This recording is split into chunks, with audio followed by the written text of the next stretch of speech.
खानदान चित्रपटात एक गीत आहे, कल चमन था आज सहरा हुआ. त्यामध्ये पुढची एक लाईन्स आहे, मुझको बर्बादी का कोई गम नहीं, मुझको बर्बादी का कोई गम नहीं, गम है तो बस इसका की बर्बादी का चर्चा क्यों हो. खूप छान. आत्ता काही दिवसापूर्वीच माझ्या भावाने ते स्टेटस ठेवलं होतं आणि म्हणजे वा, हे सुद्धा डीपमध्ये जायला लागले. छान, खूप छान. मी ते गाणं पुन्हा एकदा ऐकलं.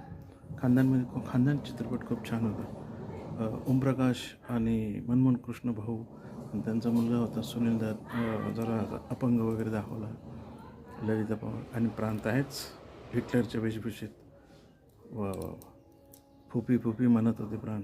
खूप छान चित्रपट होता, तुम्ही बघा.